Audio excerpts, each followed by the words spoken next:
Hello, everyone. I hope y'all are having a good day. So, I'm sorry that it took me so long to get this video up today. I wanted to teach it in class a couple times before I actually made my video because I wanted to make sure, I just kind of wanted to see what everybody remembered from Algebra 1 so that I made sure I covered as much as I possibly could for everybody online. Okay.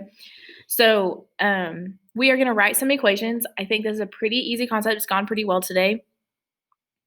And we're going to do it from various forms all at once today. Then tomorrow, I'm going to post a review video. And what I want you guys to do at home is go back and watch my videos from the last week, the last 2 weeks. So last week and this week, that's what's going to be on the test. Go over all the homework assignments. Whatever you have questions on, email me. I will answer them. I will make you videos, okay? So that's what I want you guys working on tomorrow. Just study for the test. We're taking the test on Friday. Make sure you make yourself available on Friday to take the test. It's going to be due at midnight, okay? And then if you have not come to campus this week to do your map testing, you need to make yourself available Monday, Tuesday, and Wednesday. Be on at 8 a.m. and I will send out an email so you can take your map test from home, okay? So check your email and stay on top of these things. This map testing is required, okay? And then we have semester exams, which hopefully most of you are exempt. I need to look into that. Email me if you have any questions about that, all right? Okay, so here we go. The past few weeks, we have been taking equations and converting them from standard form to vertex form to factored form. We can move them around and write them in each form, and that's fantastic. Y'all have been doing really well. So today we're going to go ahead and write equations. On number 1, we have a vertex, and we know our a value. So anytime you're given something where you know the vertex, I would write it in vertex form. I feel like that's the easiest form, and we know how to get it into the other forms from vertex form, right? That's what we spent all last week doing. So number 1, I know what a is, and I know what my vertex is. My vertex is h and k, right? So I can plug in my a, my h, and my k, and I've got an equation. So I have f of x equals, my a value is 1, but I don't necessarily have to write a 1, right? I understand it's there even if I don't write it. So I'm going to do x minus my h value is 4. Then I have that squared plus my k value is 8. There's my equation. So if I have a vertex, I know what my a is, I'm done. Just plug it in. All right, then number 2, I just want to do this one really quick. Same idea. I know what a is. I know my h and my k. But this time my h and my k are negative. So my a is 1. I'm going to leave that. I'm not going to write the 1. I know it's there. So I have x minus a negative. So minus negative 5 becomes plus 5 squared. And then minus 3. Okay. You should know vertex form. Make sure you know this form. All right. Then we have number 3. Number 3 is a little bit different. So I have my h and my k. And then I have a point. I don't know what my a value is. But when I have a point, that's an x and a y, right? And my vertex form is f of x equals a times x minus h squared plus k. But f of x is the same thing as saying y. So I can plug all these values in. I have an h, I have a k, I have an x, and I have a y. The only thing I don't know is a. But if I put everything in, so if I plug my y in, so I have 7 equals, I don't know what a is, I'm going to leave that there for now. X, my x from my point is 6 minus 5 squared plus 4. Now this looks like an Algebra 1 problem that I know how to solve. So I have 7 equals a. 6 minus 5 is 1 squared plus 4. 1 squared is 1. A times 1 is just a. So I have 7 equals a plus 4. And subtract 4. Sorry, I'm working ahead. Subtract 4 from both sides, and a equals 3. Okay, I don't have an equation yet. My goal is to write an equation. That's what the instructions tell me to do. Write the equation. So I know my a value, and I know my vertex. Now I can write it in vertex form. So I have f of x equals, my a is 3, times x minus 5, my h value is 5, plus my k value is 4. There's my equation, okay? Number 4 is exactly like this. So I'm not going to work it. If you have questions, you can try to work it, send me a picture of it. If you have questions, if you're struggling, then just send me a picture and I'll help you, okay? All right, number 5, I'm going to erase this. Y'all can, scroll back the video to see the rest of it. On number 5, we have two x-intercepts and a point. So we have an x and a y, and we have x-intercepts. So we have factored form, and I guess technically this is supposed to be minus. Just remember they're the opposite signs, right? We have intercept form. That's where we find our intercepts, right? That's how we get our x-intercepts. But when we have intercept form, and we solve to get our x-intercepts, that's setting it equal to 0, our y value is 0, right? And then we apply the zero product property. Oh, sorry, I'm just rewriting the same thing. I apply the zero product property. That means I can set each of them equal, guys, hold on. Get rid of my parentheses here. So I have x minus r equals 0, x minus s equals 0. R and s are just variables, right? These are just variables. We would put a number in its place. And then we would solve to get x by itself to figure out where we cross the x-axis. So that means our negative r became a positive r, and our negative s became a positive s. So when I solved, I got the opposite sign, okay? So that means if I'm starting with x equals 5, then to go backwards, I would have to subtract 5 from both sides, right? If I have x equals negative 8, I would have to add 8 to both sides. So this is what I would have in my parentheses, okay? So to write it in intercept form, I would have f of x, but instead of writing f of x, I'm going to use y, and my y value is 2, equals, I don't know what a is, but I do know that I have an x value of 3, then I have a minus 5, and an x value of 3 again, and I have a plus 8. So if you notice, when we actually wrote it out, my signs changed. So I went from having a positive 5 to having a negative 5. I went from having a negative 8 to having a positive 8 in my actual equation. Okay. So now I can solve to get a. So 2 equals a. 3 minus 5 is negative 2. 3 plus 8 is 11. So I have 2 equals negative 2 times 11 is negative 22 times a. Divide by negative 22. And a equals negative 1 over 11. Okay. And then I have my a value. I have two x-intercepts. I can go ahead and put this in x-intercept form. In intercept form or factored form. So it would be f of x equals negative 1 over 11 times x minus 5 times x plus 8. And I do want you to keep in mind that from here, pay attention to the questions that are being asked on the test. So if you get to this point, but the question says write it in standard form, then we can get to standard form from here, right?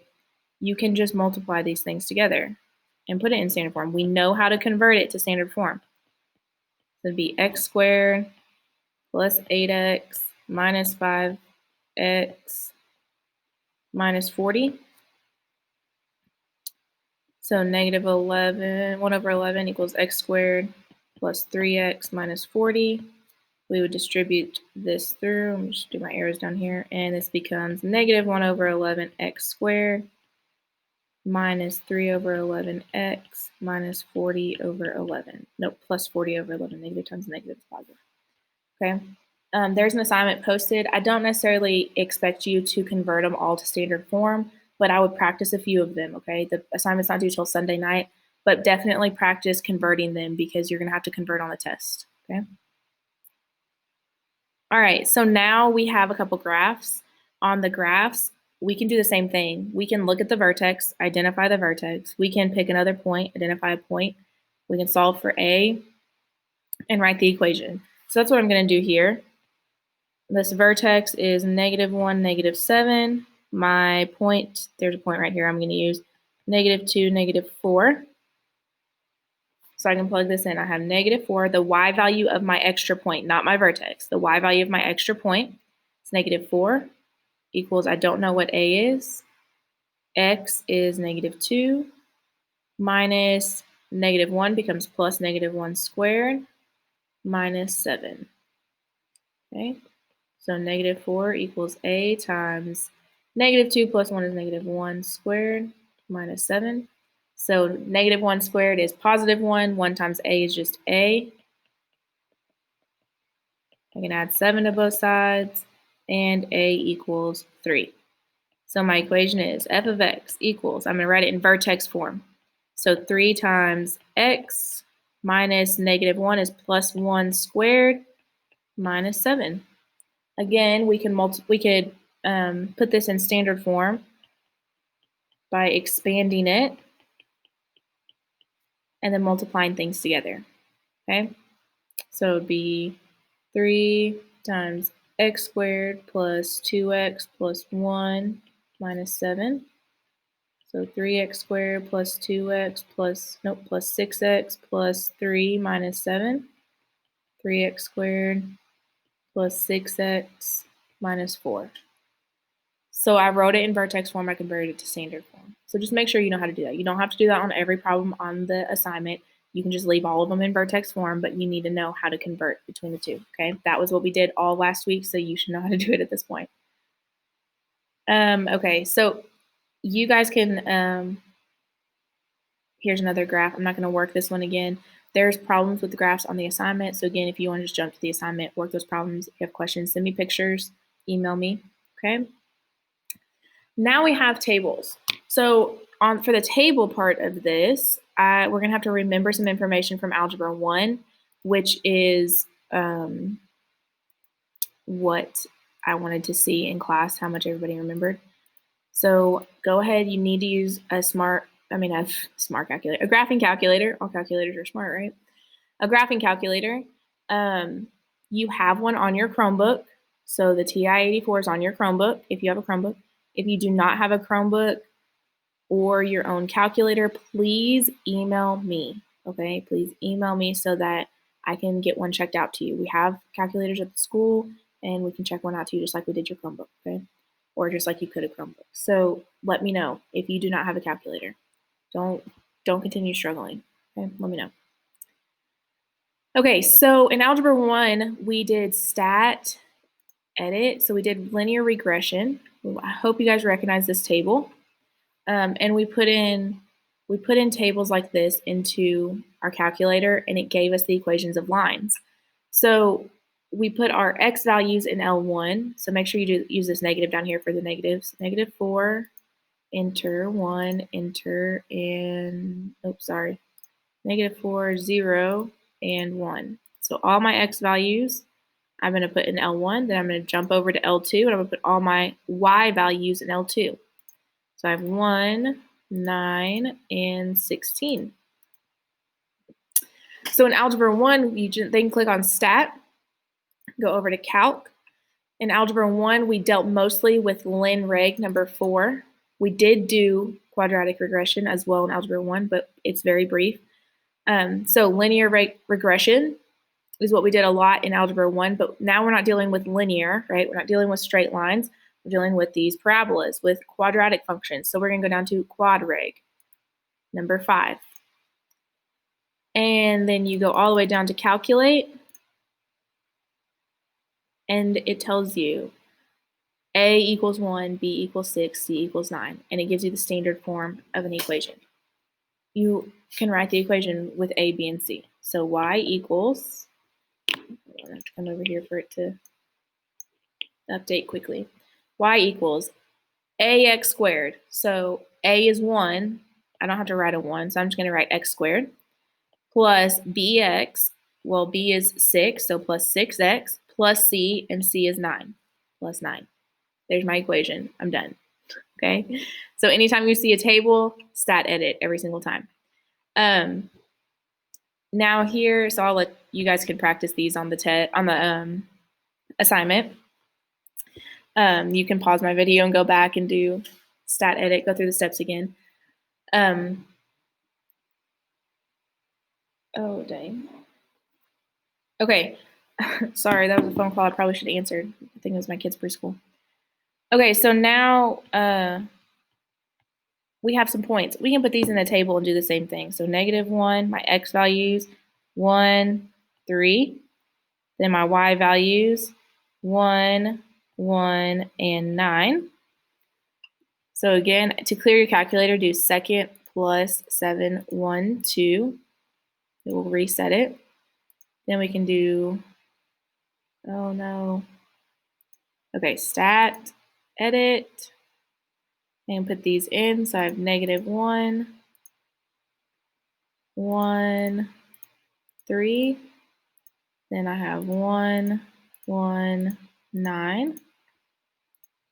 Go to stat, go over to calc, down to 5, and enter. Go all the way down to calculate, and hit enter again. If you look back in your Algebra 1 notes, we have a really good, you got a really good notes on all of these steps. So if you still have those, you can go back and look. So this equation is y equals a is 1, so that's x squared plus 0x plus 0, which means we just have the parent function. That's it. Okay. So this is not meant to be hard. If you are struggling here, then let me know. I will make more videos. Okay. Work on the assignment tomorrow. Go through all of the assignments from the last 2 weeks. Let me know if you have any questions. I will post some kind of review video tomorrow early in the morning. I'll have it done tonight, hopefully. So let me know if you have any questions for the test. See you later.